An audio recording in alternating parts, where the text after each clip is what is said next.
They're twisting the text. They are trying to conceal its true meaning. We've heard, but their edits are shallow. The truth will out someday.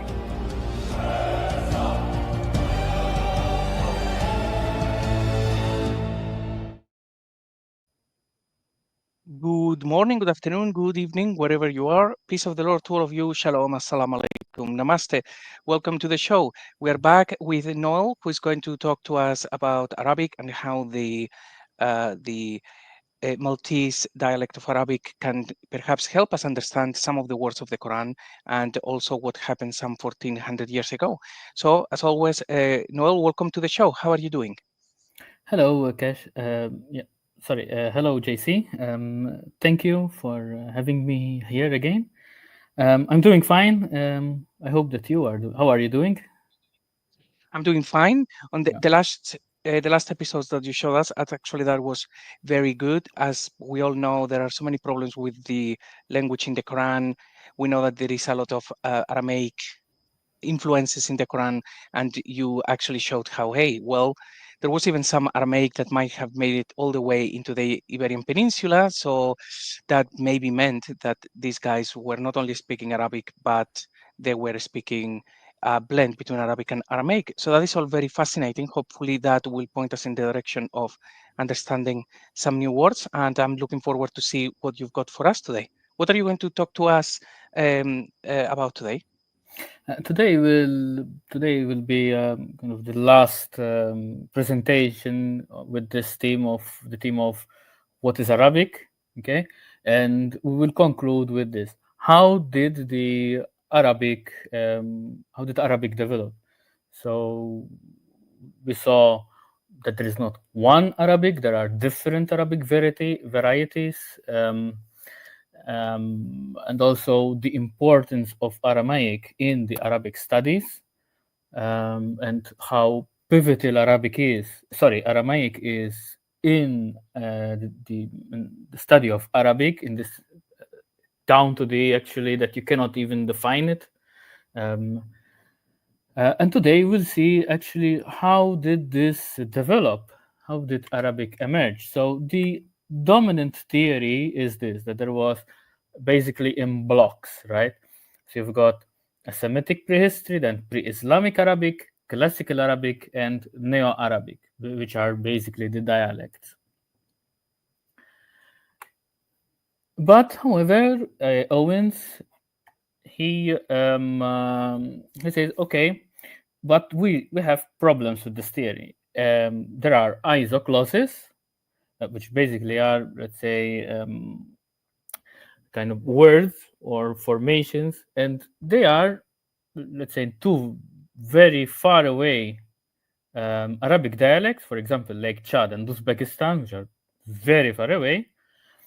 And with this dominant theory, the only conclusion that you arrive to these different, let's say, let's call them isoglosses, right? The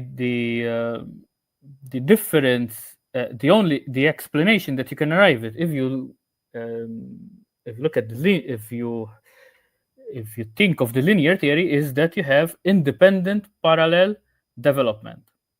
But if you have one, that is plausible, right? If you have one case, let's say, or if you have few cases, it's plausible. But when the number of cases start to increase, then the probability that there was parallel independent development decreases, and what is more plausible is that there was one source.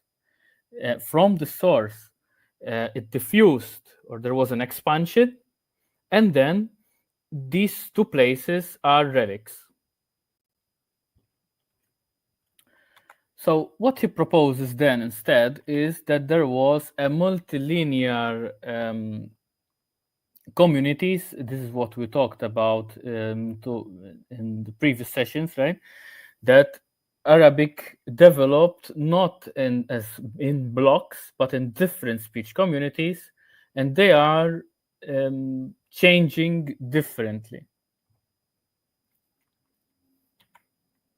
and he bases this on the relations with the other Semitic languages, as we saw, but also on papyri and epigraphy. And so, how does he explain it then?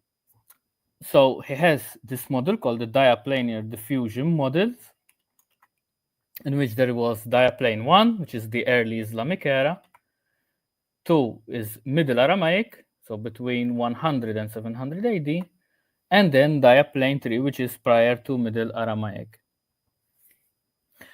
And also he mentions, therefore, that studying the diaspora Arabic dialects, for example, Cypriotic, North African, and Uzbek, may shed light on Middle Aramaic itself, right?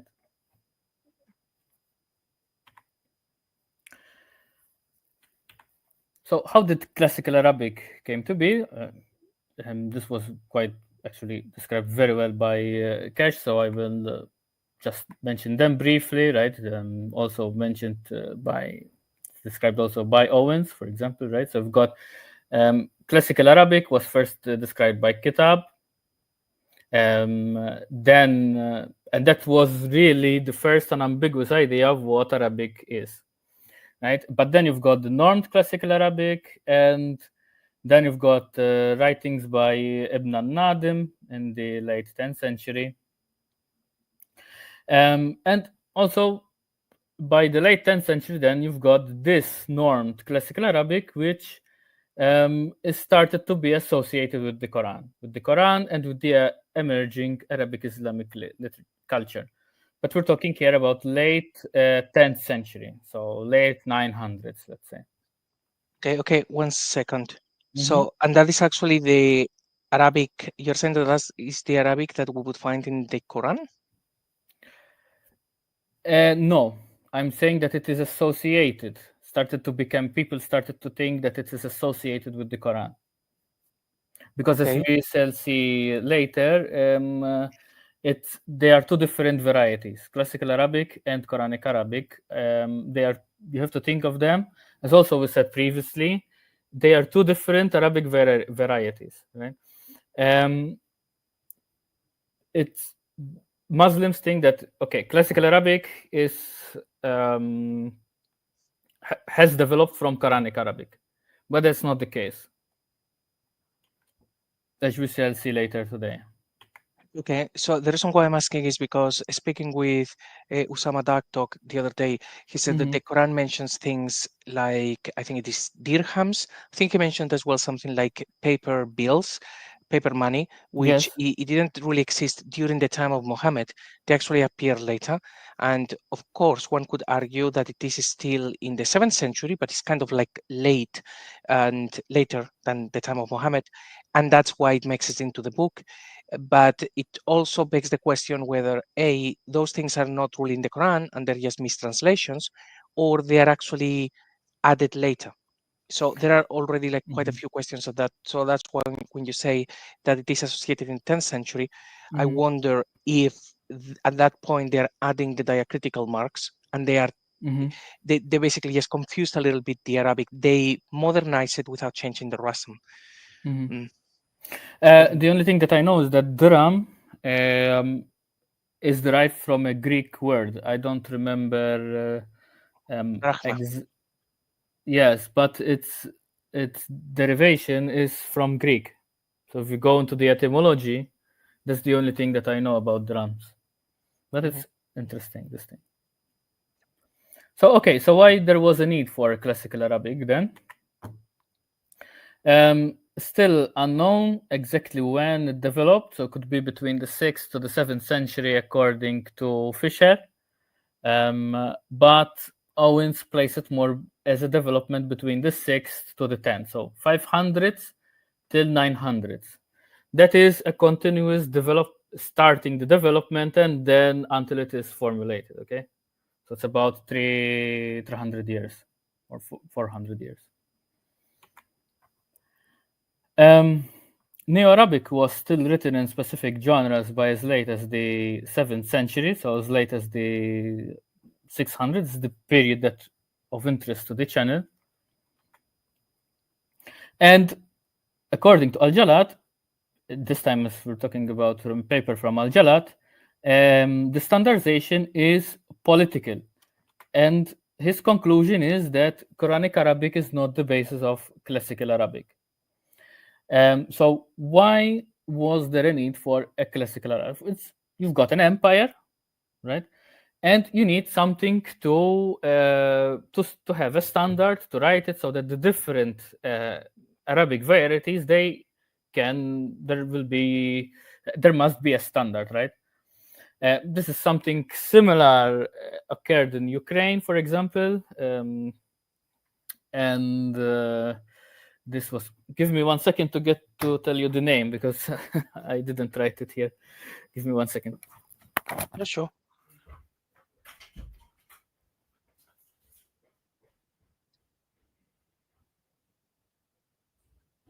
Must say that 6th to 10th century makes more sense than 6th to 7th. 6th to 7th seems like very quickly for something that for a people who were not famed for having great schools of learning. So I think 4 centuries makes certainly more sense than just 2 centuries. But never mind.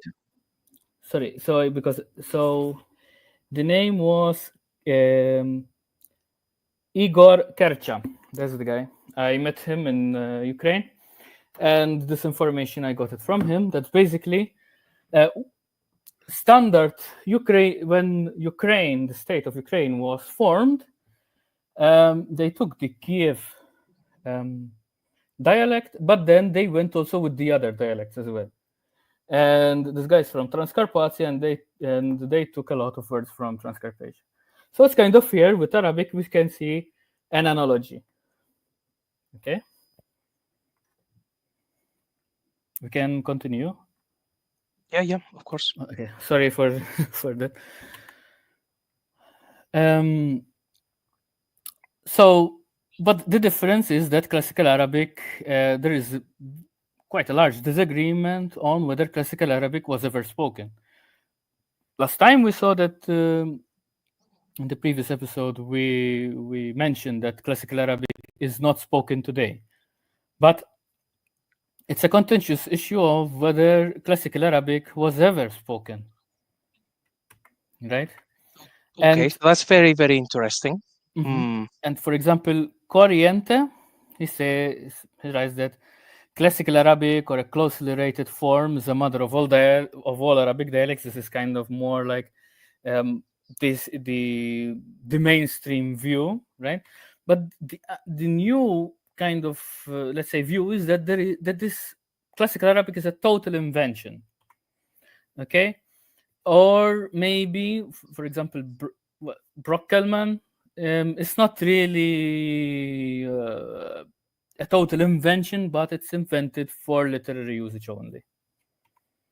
And Al-Jallad holds the position that it's something in between, you know. So you've got maybe a variety which was spoken, or different varieties which were spoken, but then there was some engineering by the grammarians, right? It preserves some archaic features, it discards others, it has new features as well. And for example, Owens agrees with Al-Jallad, and he says like here that he doesn't regard classical Arabic as the proto-object, right? So for him, it is another variety, right? Another variety that developed not independent, but it's not that one neatly is derived from the other, right? Is it clear so far? Yes, but if you could actually put it on an example that, say, if we try to think about something like that with the English language, would it be as if we said that now we find something called books and books saying that it was classical English, but it turns out that that was never spoken, that in fact that is maybe 80% Old English, and then the other 20% people have gone in there and made up new rules. They have changed things and said, yeah, this was the original, but that was never spoken. It is partially true. Part of it was, part of the language, but later they have said that that language contained different words and it was different. So it never really existed. You couldn't basically take a time travel machine, go back in time and speak that exact language to anyone. Nobody would have recognized that as the true Arabic. Is that more or less like what you mean? Well, they come to this conclusion because here they're using linguistics, right? So they're using both Owens and Al-Jallad. They are linguists, if I'm not mistaken, but certainly they arrived to this conclusion by using linguistic tools, right? And therefore that's the conclusion. That's why they come, both of them converge on this conclusion that the classical Arabic is not the ancestor of today's dialects. Okay. And is it Okay. fair to say that if it was partially fabricated or edited was because of the Quran? No, because as we saw previously, Al-Jallad says that there are two different varieties, and the Arabic of the Quran is so first there was the Arabic of the Quran, and then there was the classical Arabic, right?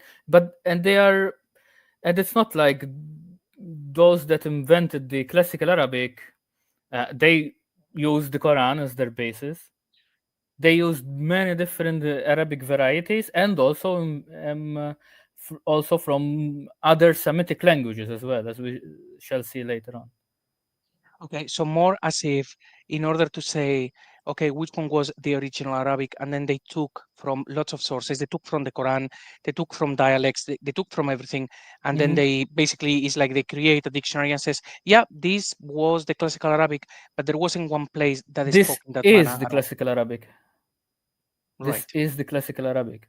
And not only the words, but also the grammar. Right. Okay, cool. And it's not hard to imagine this because this is the present day today as well. Like, no Arab today has his mother tongue as the classical Arabic, right? So you can quite easily imagine this process because it's even present until this day. So today, if you are an Arab, you learn the Arabic of your parents, and then aside from that, you have to forget okay, not everything, but there are certain things which are done differently in classical Arabic or modern standard Arabic. Okay, yeah, I'm with you. Okay, but I think the crucial point here is there are two crucial points. One is classical Arabic is not the child of the Quranic Arabic. Let's say they are two different trees or varieties, and that classical Arabic is not the mother tongue, and probably never was the mother tongue, and it's an invention. Now, whether it's a total invention or most of it is an invention, well, it's up to debate, but that's the other point. Okay? Cool. Okay. And here again, okay, we already covered this. Like classical Arabic is not the ancestor of modern Arabic dialects. For example, Al-Jallad, he goes in detail into this, right? In this piece of work that he wrote, Arabic in Context, celebrating 400 years of Arabic at Leiden University. And Corriente, as well, in 1977, kind of comes to this conclusion when he was studying Andalusi Arabic. Because when he was studying Andalusi Arabic, he said, like, yeah, but this variety, its roots are not in classical Arabic, right? It's in old Arabic. That's how they come to this conclusion as well, right? Okay, so yeah, that then is very clever because the conquest of Spain or the Iberian Peninsula happened very early on. If classical Arabic was before it, that would be the roots, but it is Old Arabic instead. Okay, Yes. so that makes sense. Now, how does Al-Jallad then describes classical Arabic as a fusion of Arabic dialects? The dialects themselves, they may have innovative features, meaning new features or old features, right? And classical Arabic exhibits features which are not, which although, this is interesting, right? Which although they are not found in other Arabic dialects, but they are found in other Semitic languages. For example, its complex negation system. And he gives two examples, right? For example, you've got the pseudo construct and the negation. These are just two examples. Okay, so for those that are not so much interested into the linguistic aspect, I think that if you look at this slide, it should give a picture, like a clear picture of what we are talking about, right? So if you look at the pseudo construct, the pseudo construct is, for example, if you say of the adjective, it's a let's say, for example, with a soda, let's say, right? The valley, the Black Valley. So that one, the article in front of the adjective, that is the pseudo construct.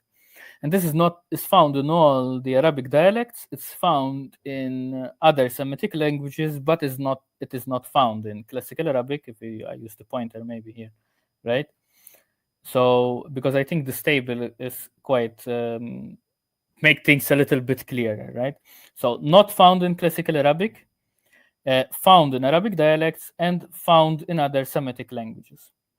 The complex, if you look at the negation, then it is not found in classical Arabic, found in Arabic dialects only, the complex negation, okay? Not found in, the negation, we're talking about the grammatical she here. So, okay.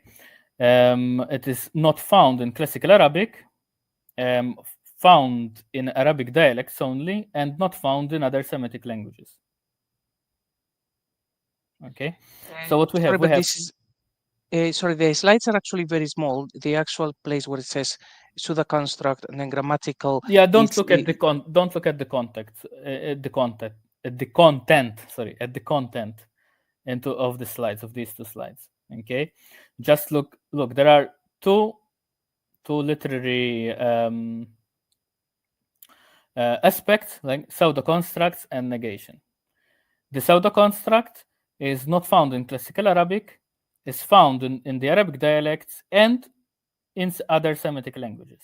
On the other hand, the negation, the grammatical she, right, is not found in classical Arabic and not found in other Semitic languages, and is found only in Arabic dialects.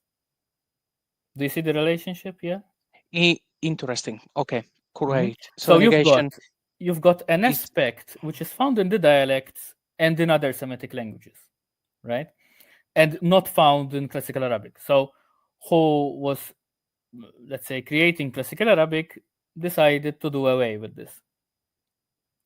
But here, there is a development in the Arabic dialects, right? Which is because it's found in Arabic dialects only. It's not found in other Semitic languages, and it's not found in the classical Arabic. Is it a bit clearer? Yes, but I'm thinking it's a bit complicated because you've got aspects that are that the dialects are closer with other Semitic languages than with classical Arabic. And then you've got another aspect which the classical Arabic is closer to the Semitic languages than the Arabic dialects. Yeah, well, I don't really understand this concept, but fine. There are things that are found in the Arabic dialects and other Semitic languages, not, and they are not in the classical Arabic, and also some that they are not found anywhere except on Arabic dialects. But why would it be that when they did the classical Arabic, they didn't include these if they were actually, particularly with the pseudo construct, it was in Arabic dialects and it was in other Semitic languages. Why did they make away from that? Do you have any idea No, or and examples I of don't why? know if anyone knows at the moment, because this is still, like, it's still, linguists are still researching into these things, Okay, you know. so another So it could mystery. be it could be whim, I don't know. Okay, another mystery of Islam. That's phenomenal. Great. Uh-huh. Exactly. Right. For those that are more linguistically inclined, we can see some examples, right? If we see, for example, the pseudo construct, or for example, we've got here two examples, one in Maltese and the other one of Iraqi Arabic. So as we said, this is attested in all the not attested in North African Arabic dialects, but it's not present in the Quran. Sorry, in the classical Arabic, but from Oman to all the way to the Levant, and also is present in the Quran. This is interesting as well. It's not present in classical Arabic, but it is present in the Quran. And Borch continues on this. Like, okay, he kind of agrees. We already said a lot. And so it is also found in Hebrew and Canaanite. And if we go to the negation, then so most of this information I got it from this paper by Wilmsen. If you read the paper, you have to forget a little bit about the historical mentions, because, for example, it says that Aragonese and Castilian rulers lived in Valletta. When Valletta was not built, there are also orthographical mistakes in the map. However, the examples that he gives in Maltese, they are good. So that's why I decided to kind of take it seriously, right? Because from a linguistic perspective, it makes sense, but just you have to forget the history. So they say that the many functions of grammatical she constitute so fundamental a shared identity amongst so many dispersed varieties of Arabic that it must have arisen from an ancestral population of speakers. So he's saying, okay, so this is something which is there was a community and from which it spread, like, so it happened before the diaspora, and the functions of grammatical she in South Arabia, they are found. You can find all of them, and Maltese is the only other variety which has all but one of them. Okay, so that is very interesting, because here we have which therefore strengthens the claim that this was a founder effect, that this was before much more widespread.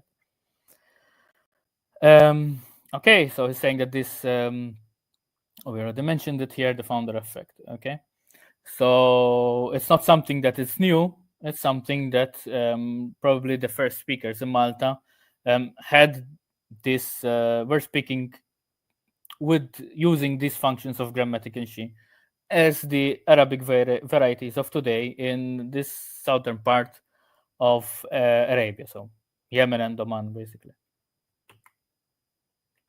So more examples here. We're talking about kind of a sub-aspect of the grammatical she, which is the negator with the ash. Now, this is something which is more widespread, okay? But it is not present in classical Arabic. I have examples, okay? We don't need to go through them. Levantine dialects.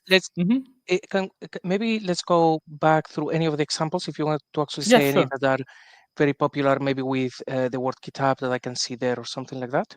Katab. So Katab he wrote, ما كتبش. So if it would be in Maltese, it's كتب ما كتبش. Okay, and with the Okay. ma before it, it's then he didn't. Exactly, and the sh after. Okay, So there is one topic in particular with from Murad in the Quran, Surah 4, verse 157, is the one that says about they did not kill about Jesus. They did not kill him. They did not crucify him. And he said the thing is that word used being ma in the Aramaic it exists and it happens to be just it means what always it means what it never means no. When we then look in at the Quran, Aramaic, and then in Aramaic. And then in Arabic, in the Quran, ma, it seems to be, sometimes it means what, and sometimes it means no, which is a little bit confusing. So when you are saying it is not attested in classical Arabic, what or with? What? What? Okay. Because Yes, I know that in Maltese it's with, probably even if so ma. So let's say if I have but then you have to think about the what is the word, right? Because what I was going to say was, for an instant, so ma katabsh is he didn't write, or let's say Maltese ma ketibsh. So we've got the ma, the verb, and ending with a sh. But you can have also, let's say with the book, you'd say ma il ktib, or I think in Arabic would be ma al kitab. Right. So, and when you're saying that it is not attested in classical Arabic, it just feels a little not bit me, odd. Wilmsen. Okay, fine. So I'll blame him. Okay, cool. Yeah, I'm with you. But what is the question then? So the question was just the examples of, okay, so that in Arabic is when they use the ma, which sometimes it means what, according to Corpus Quran and all of that, sometimes it means what, and sometimes it means it's a negation. It says no. Okay, cool. In the Quran. Yes. Okay, yeah. So here we're finding another parallel. So we saw it in the Pseudo Arabic as well, right? But we also now find it as well with the negator sh, right? Because in Arabic, in classical Arabic, it's I think la something la verb and sh, if I'm not mistaken, something like that. Yeah, it sounds about right. La is normally used as not, and ma sometimes as well. Okay, cool. Yes, but in Quranic Arabic, right? Yes.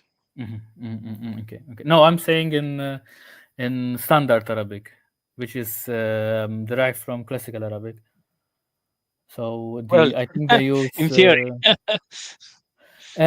Well, yeah, okay. At the moment, I think we can safely say that Classical Arabic is that Modern Standard Arabic is derived from Classical Arabic, because it was the first attestations are in Classical Arabic, and then attestations for Classical Arabic are much more common than the vernacular, right? So we can see, therefore, how one moves to the other because we have more evidence for that.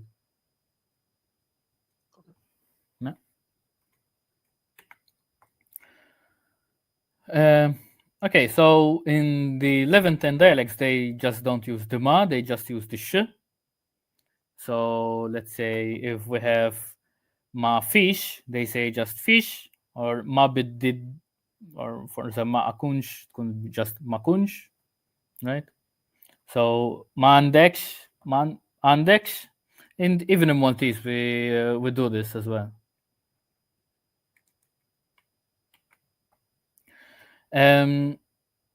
It's also found in the oldest Maltese document, right? Ma khatatlish.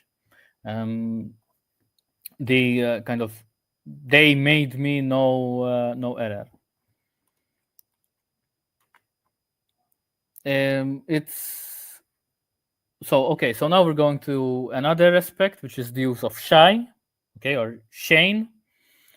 So it's found in classical Arabic in the early 1800s in this document written by Ibn Wahb.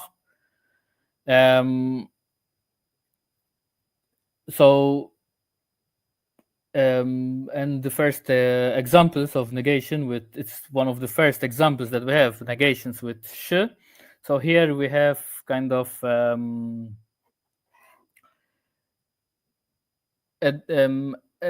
we can see a development of a new feature, let's say, which is the use of the sh, well, according to Wilmsen. Okay.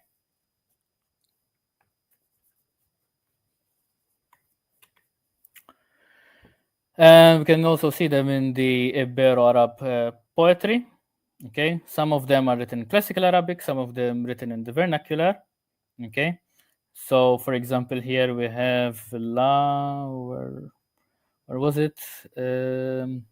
Latin Assam, Latin Kasam, Latin Kasamshi. Okay.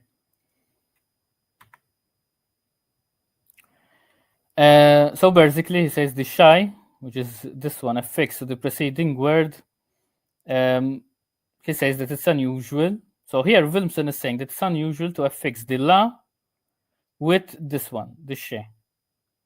Okay, but it makes me wonder also, because in Maltese, the last 6 commandments are like that: la تقتلش, la تسرقش, la تزنيش, la تشتش, la تشتش. Okay, yeah, these ones. Also, another aspect is the ush. Again, we're talking about different aspects of kind of the same thing, the grammatical she. Okay, so this is certainly found in Maltese and Andalusi Arabic. Okay, traces are found in Moroccan and Egyptian, and currently it survives the Maltese only as ush, which should be third person. Uish, Akinsh. Okay, this is like in this article, Wilmsen was saying, look, we actually, although in present in Maltese today we have only the third person, but in the past we have evidence in this in 19th century Maltese that all of them were present actually. And then we have also the negator with mush. Okay, there are different varieties: mush, mush, mish, mush. Sorry, this is mush, and this is more mush. Okay, present as well in Maltese, and some it's here as well. Okay, for example, we have this computer ta mush yahdem. My computer is not working, right? So this is another way of negating.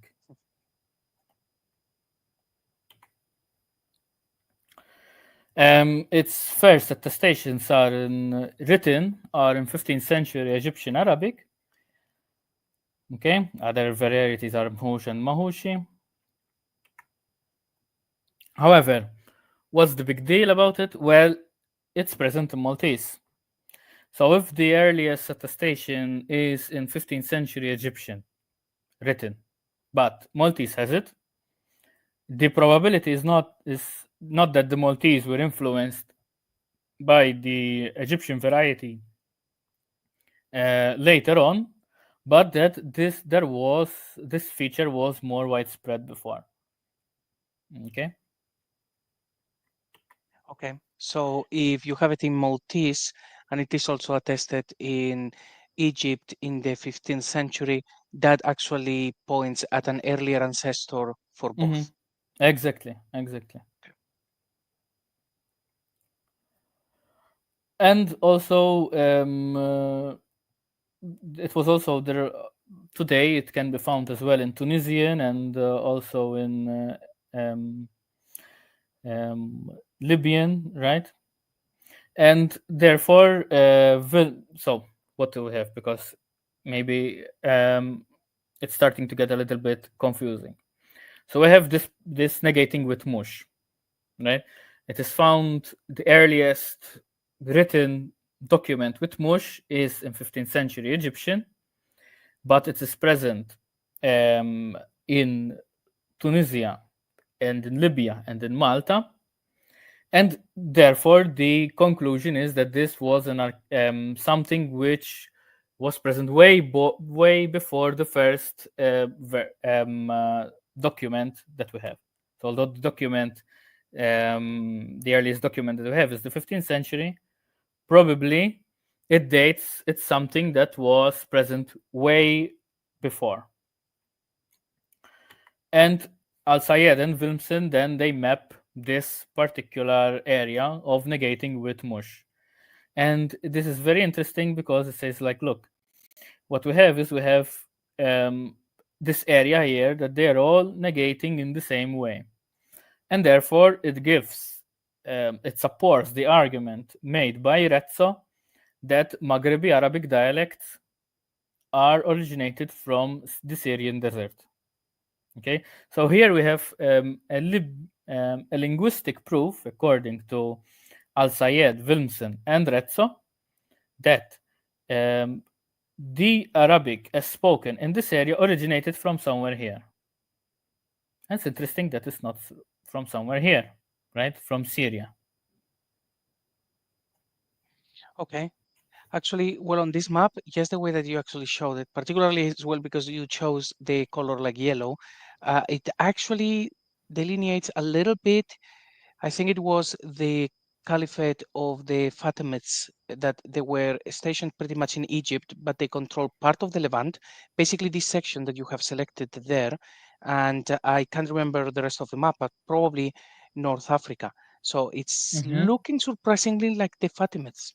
Fatimids originated from here.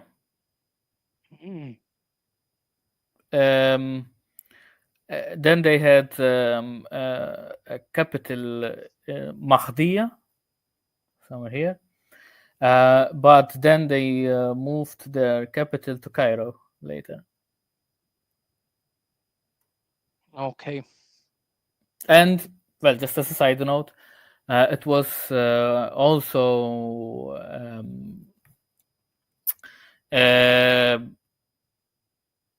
how to explain it.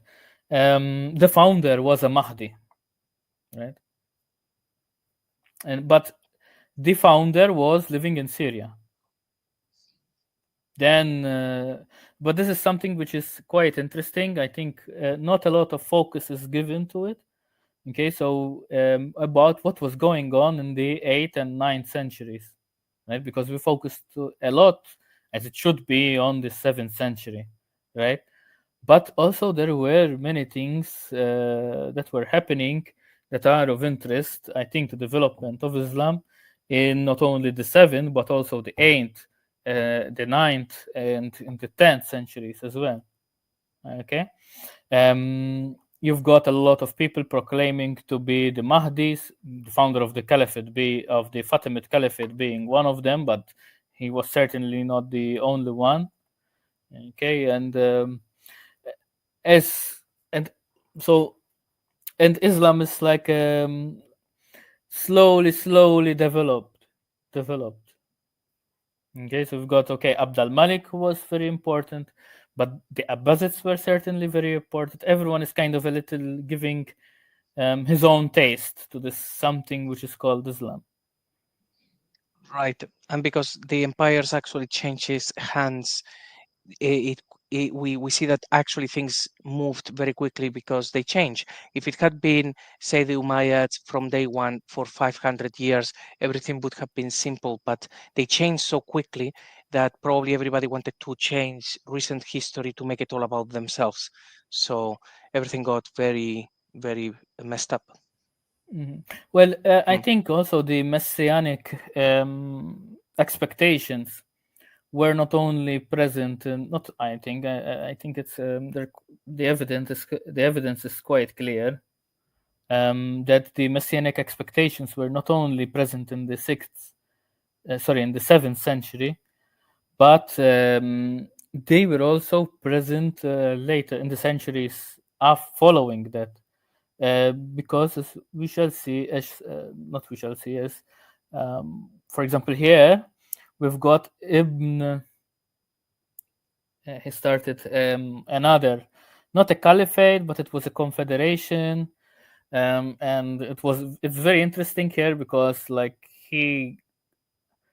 half of the tribes were considered themselves Muslim, and the other tribe they had a hybrid Muslim local religion kind of. The religion was hybrid, right? And if I remember correctly, sorry, it was this guy who proclaimed to be coming after Muhammad, right? And he also had contacts with Persia. This is also interesting that we have people from here traveling to Persia and back. Both this guy, then there was the founder of the Al-Moravitz, if I'm not mistaken, as well. He went to Persia, met with Al-Ghazali, returned back. He said, like, you are not proper, you are not Muslim enough, you know. So it's very interesting that you have successive waves of new people accusing the ones before them that they are not Muslim enough, and all they are originating here in Persia. So someone who's from this area goes there and comes back and starts a movement kind of. I think it's also interesting that there is also lots of movement going on between here and here, but not only like necessarily here, because if we see even as late as the 12th century, we've got Benjamin of Tudela who was going from here to here to here, so going all the way around here and here. Okay, but we digressed quite a bit now. Yeah, well, people actually did travel a lot in the old days, more than we give them credit for. Yeah. And but yeah, all of this is very interesting. If you want at one point, you can actually, if you want to do a session on different people and how the caliphates actually move, you can actually go ahead. I know that you are speaking about Maltese, but if there is any other areas of interest that you want to actually show us, you can actually come back anytime you want. Okay, so if we're talking about Maltese, then this is the Arabic influence on Maltese, right? If we take, okay, what are the influences that are coming from North Africa, or let me rephrase it, what are the Arabic influences and also Berber, okay, because Berber is not Arabic, and neither is Aramaic, but if we consider, for want of a better word, just the Semitic part of Maltese, what are the influences and derived from? Okay, so you've got Tunisian, not much of a surprise there. Al-Andalusi Arabic, Maghrebi features, Berber. Okay, not a lot of Berber words, but there are a few. The Arabic of the oldest Maltese is kind of closest with here, but actually what is interesting are these three, right? So we have old Arabic features, Aramaic and Arabic Levantine features, okay, and also Yemeni features. And these three are very interesting, okay. And when I compare the map, let me explain this map. The green part is the Arabs that I, as a Maltese, managed to kind of speak on a basic things, okay? But still, we managed to understand each other. But it's interesting that, for example, I met a guy from Yemen, for example, we couldn't understand each other. But even Moroccans, for example, we not really, okay, if they just speak in their dialects, okay. But I could then have a kind of a conversation in the dialects of the people of this area here. And if you remember, and this I realized that when I was like a few days ago, I think, that actually they overlap each other as well. So not only we have the mush, but also we have this very interesting overlap. Okay. Yeah, it's pretty much the identical map that you have shown earlier. Pretty much, That's yes. interesting. Okay, so hopefully I made a case that the Arabic dialects are not the product of classical Arabic. They are two different strands of Arabic, right? And we have to look at them as separately, but not as one leading to the other, not as the classical Arabic being the founder of the Arabic dialects. Okay. Now, And yeah, that I think that is actually very clear. now this is another interesting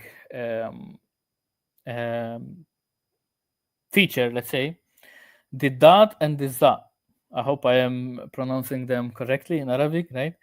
Now, because do you remember when you had the live stream with Murad, right?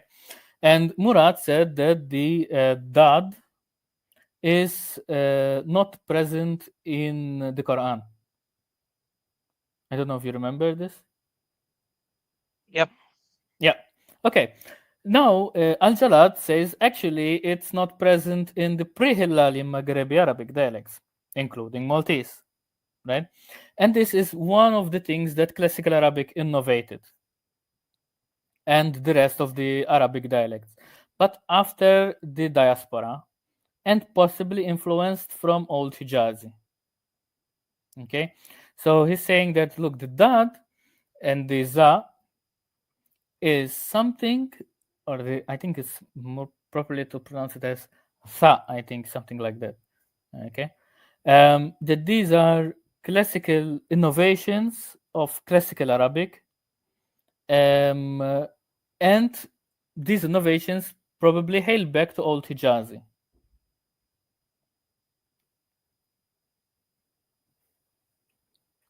Right. And this actually tallies with what Farrugia found. Okay, so Farrugia, what did she do? She analyzed basically all the old Maltese documents, especially from the 15th and 16th centuries. She published them in this book, and then she tried to say, okay, what were the Maltese speaking? And what she found is that she could found when we lost all the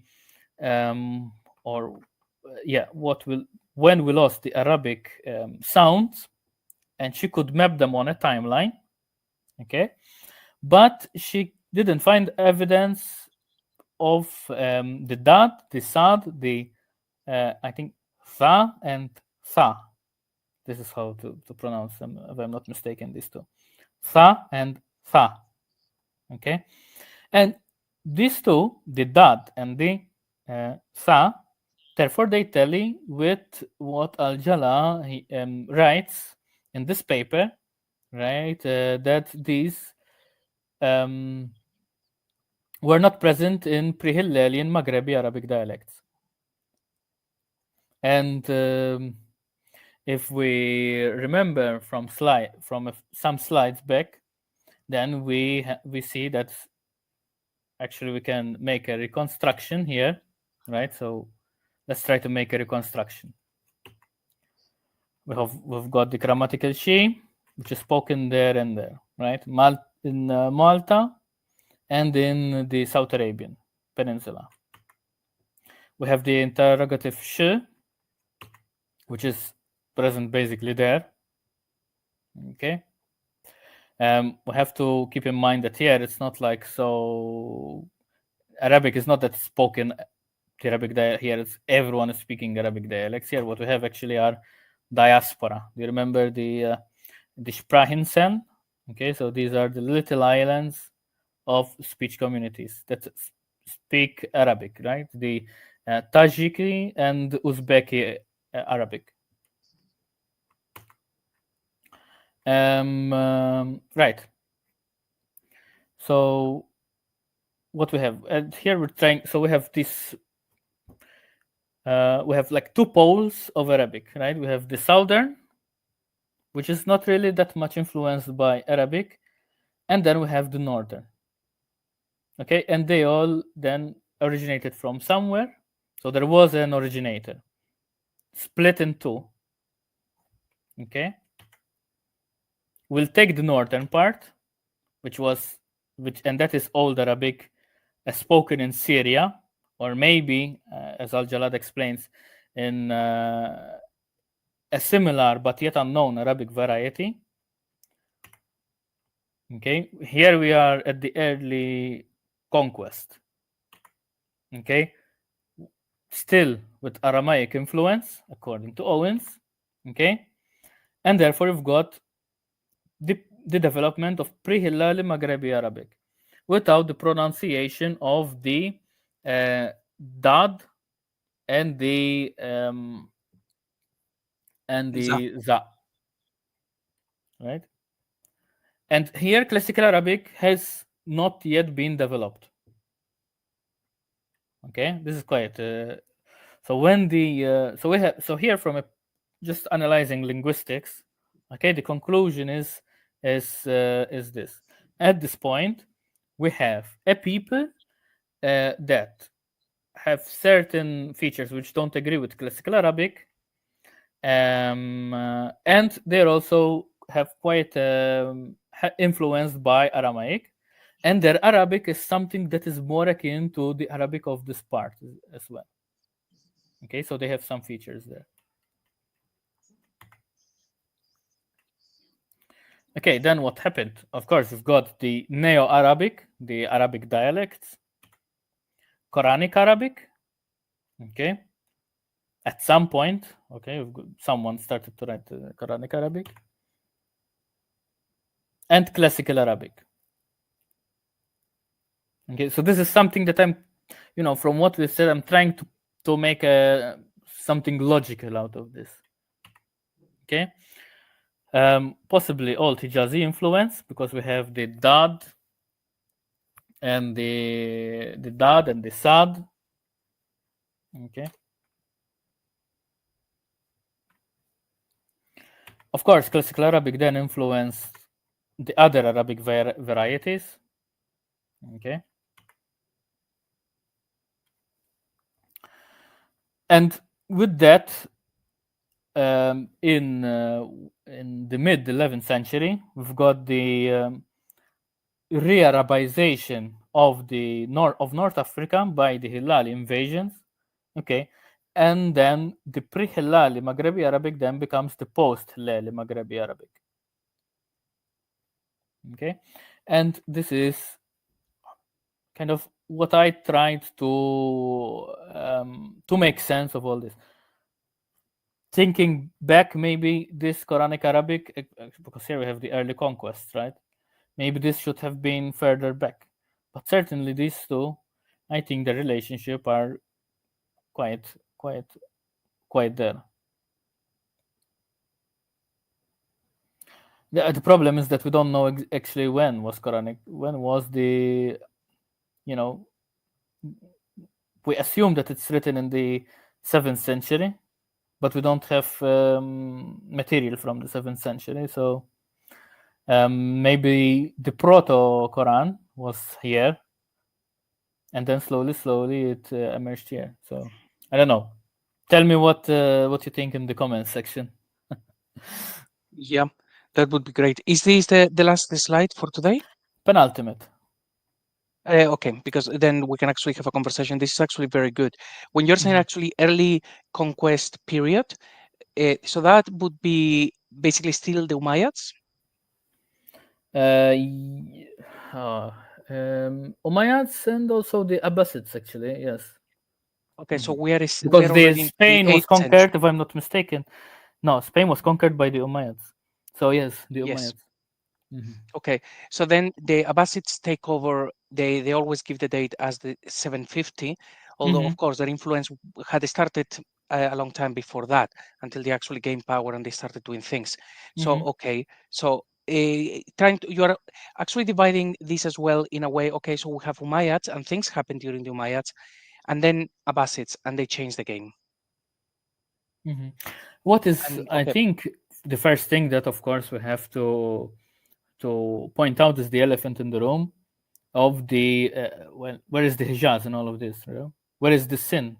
How how is the sin going to explain all of this? So By that's saying Allahu the Alam. um, It's yeah. So again, we have something that emerged from Syria. Everything is pointing in that direction. okay, great. So yeah, once you're actually done with the slides, we can actually slow Okay. down and I will ask a couple of questions about this. So in conclusion, now we've made how many? 4 episodes, I think. So Yes. what are the key points? Okay. Um, Aramaic had such a profound effect on Arabic that Arabic is today undefinable. So no one should be surprised that the Quran is influenced by Aramaic. Okay. Quranic Arabic is not the ancestor of classical Arabic. This is very important. Okay.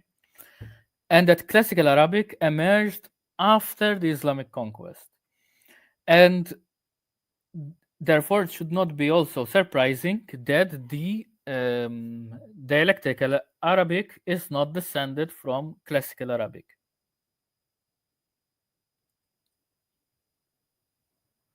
And that's the end.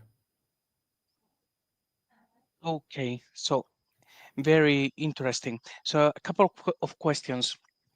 Let's see. Mhm. With I think one of the problems, and I might actually be speaking from ignorance. This is certainly not my area of expertise, but I'll do my best. So, with the Quran, we have lots of words that if we read the translation from Murad, for example, he would leave them with a question mark. So he's Mhm. saying, okay, this word is actually not Arabic, or it was not Arabic in the 7th century. That's fine. The problem is that it is very likely that it was an Arabic word, but they have applied the diacritics in a different way. So now it's no longer a word. For example, I did an episode just a little while ago from a paper from Professor Munther Younes. The paper called is called Charging Steeds or Maidens Doing Good Mhm. Deeds. So he goes over the first 5 verses of Surah 100, and he says basically they have done a very poor job here because they're using like lots of words that only appear once in the Quran, that they only have a very specific meaning in here. Basically, they got it wrong.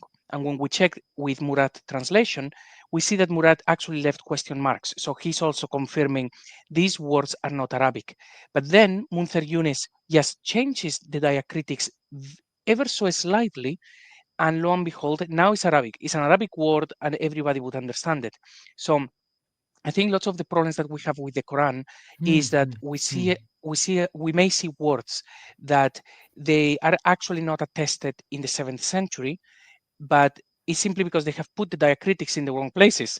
The Mhm. problem was not when it was written. They understood the word, but it is Mhm. much later on when they create a new word by adding the dots in the different places. Of course, here on the channel, and when I'm actually going through the Quran, I do think that there was a lot of foul play. Lots of those words, they didn't want the audience to know what it was. So they invented a new word. They put the dots in a different place, and lo and behold, now they have something new. But in some cases, it could have been just ignorance. They had the Mhm. rasam, they couldn't read it. There are people from a different region, Mhm. and they just put dots in a way that makes sense to them, and they actually invent a word there on spot. And in a different region, they would have laughed out loud if they knew what they had done because they understood the original meaning. So I Mhm. think there is a lot of that going through the Quran, where because in Islam they say that the Arabic in the Quran is perfect and so on. Mhm. That's certainly not the case. There are a lot of stuff there that has been borrowed from different influences, but there are lots of words that were made up because they put the dots in the wrong places, like for the most part. So I don't know, or I don't think that we're ever going to find out if there was foul play or not. To me, it looks like it is very likely. And in the end, they had to say everything in the Quran is perfect. That then becomes part of the language and you cannot question it. But it was just a matter of putting the diacritics. in the wrong place. So I wonder how classical Arabic and the standard Arabic has actually has evolved after the language in the Quran. Because at one point they have to say that the language in the Quran is perfect. So all of those things, they need to have an influence into the language, like from that fabrication. Have no idea how that would have happened. Well, from what we can gather from this material is that classical Arabic is an Abbasid invention, right? It took some time to formulate, to create, right? But it was ultimately because if it's near the 8th century, okay, that we start to see um, the first books of what Arabic is, Arabic linguistics, and like all these things, and then we have scholars such as Owens and Dr.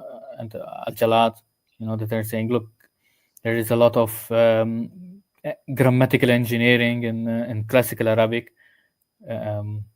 So one has to conclude that it is another Abbasid invention.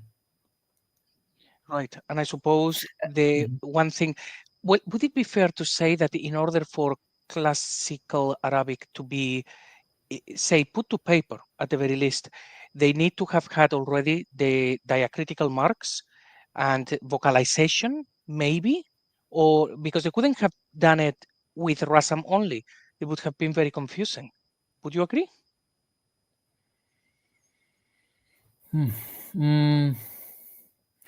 I don't know, to tell you the truth. I don't know, because my let me repeat, kind of like say it again, maybe because this is my background is not really linguistics, so and so kind of I bumped into this material by coincidence, let's say. So this is what I found from, like, look, these scholars are saying this. But then to jump to go to try to answer this question, I think is something that I cannot really do, to tell you the truth. Yeah, that's fine. I didn't mean to actually put you on the spot. It is No, certainly not but my yeah, yeah. I'm being honest. It's my area. It's also not my area of expertise. And when I look Uh-huh. at the Quran, for example, with my very limited knowledge, and I look at the rasam, just the rasam, there will be words that I can spot. It's like if you see Allah, you recognize it, even if there are no dots. And Rasul and this sort of things is very basic. It just repeats. But then there will be other But words that it's impossible to tell them apart if they only have the rasam. So it's like, how can you even write a dictionary? Even, for example, with the word for prophet, which is nabi, is like, how do you know? How can you write this down if you don't have the dots? You actually need them, unless you're writing it in with the Latin script. It's impossible. But anyway, for us, it's just very interesting to see that there are all of these different things that happen on a period of 200 years, and at the end of it, everything is very different compared to what it was at the very, very beginning.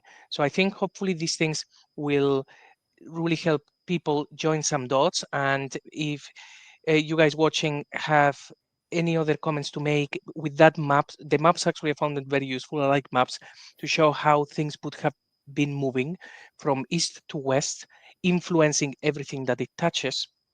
That would be useful if anybody has any further comments. And on the Saade, or the Dad and the Za, Murad said during a live stream here on the channel that the Arabs, they say to this day that having that dot on the Sad and making it a Dad is proof that the language is so ancient. And he said, no, that actually proves that it is very recent. Like that dot was added like one of the last things ever. So I find it quite curious. So I and don't. it's not, and to see how actually it's something that is quite recent, is because if you look at the pre-Hilali Arabic didn't have it, but post-Hilali Arabic has it. Okay, and Maltese is never attested. Right. So one of the things that I'm actually doing with the Quran is every time that I see one of those dades, I think, okay, that would have been a sad, and then trying to figure out things like this. The same with the za, which actually appears very rarely. It's a very, very rare thing. So I try not to delve into that in a lot of detail, because if you have different sounds, like in Arabic, it could very well be that the language is developed in a place where they don't have lots of sounds, but then when you move to a different region, people actually have more sounds and you have to add something. As an example of this, I think you are familiar with the Spanish language. You know that we have one consonant that is ñe. Mm-hmm. So Yes. that, yeah, and that one is very unique. So it is an N, but then it has like a squiggle on top. And we Mm-hmm. know that is nye or enye. Mm-hmm. And but if you go to other But I like think in Latin languages, Hungarian there is something similar, like oran.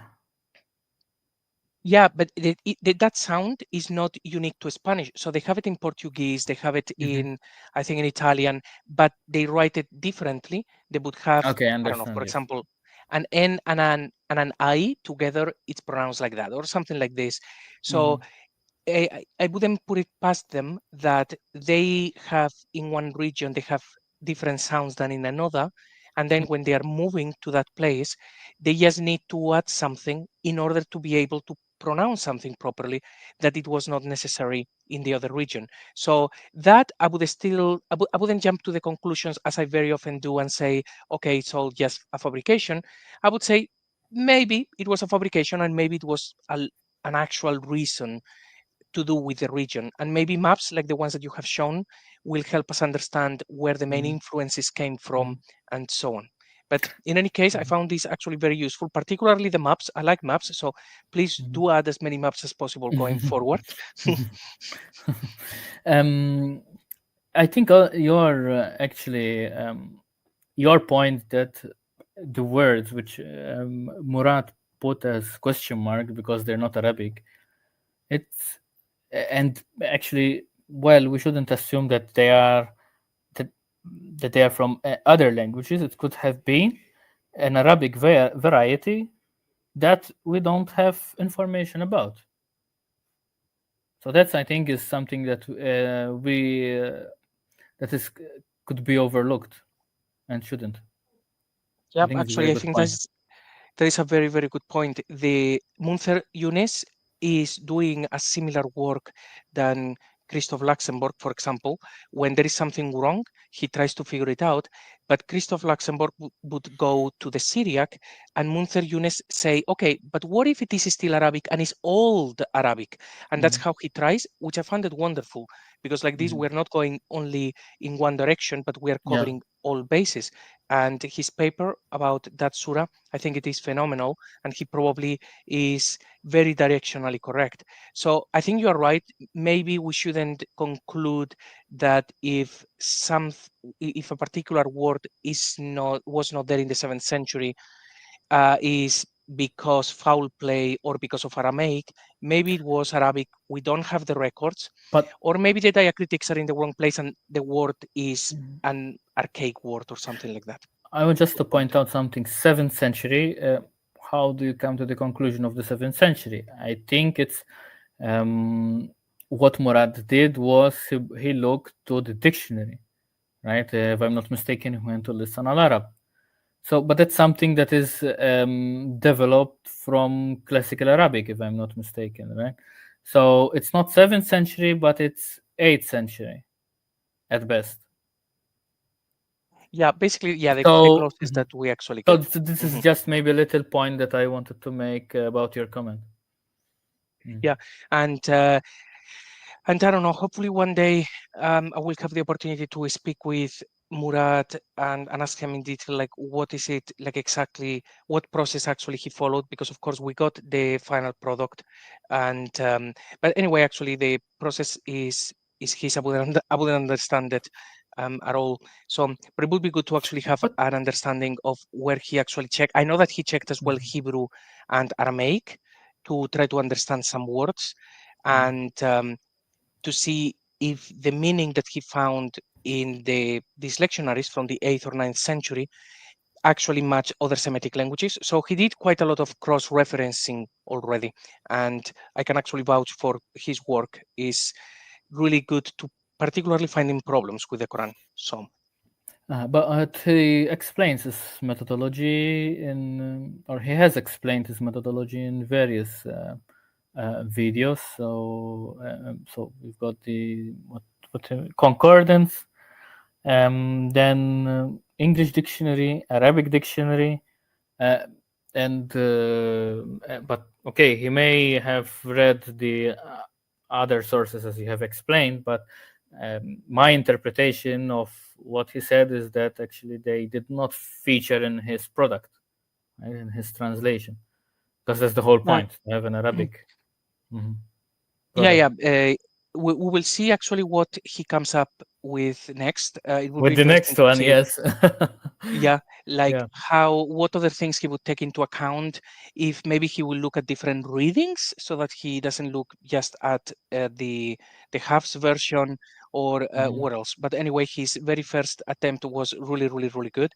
So the second one hopefully will be another huge step forward, whenever he's ready to actually do that. But that let's make a little bit of a small advertisement. Let's buy his dictionary, so he's encouraged to do the next dictionary. Next translation. Well, I think the majority of my videos at the end, actually, there will be the ones that I do with our brother John.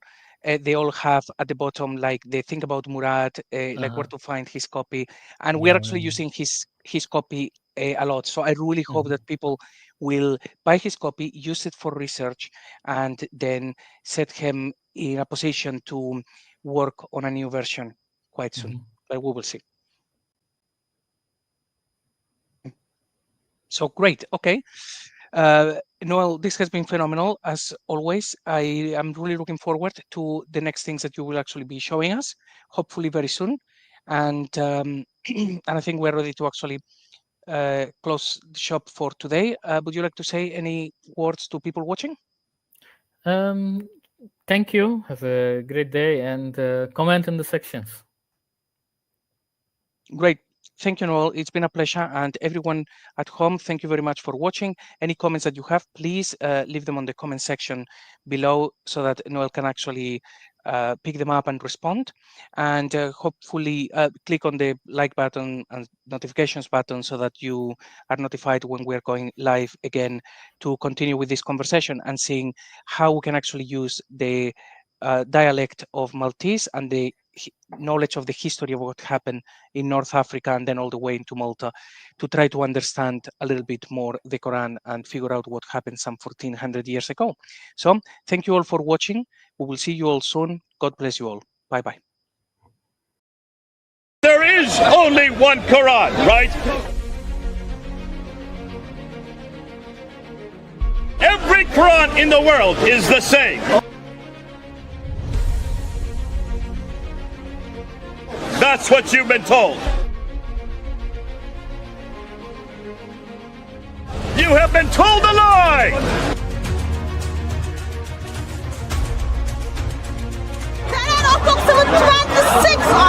26 different Qurans!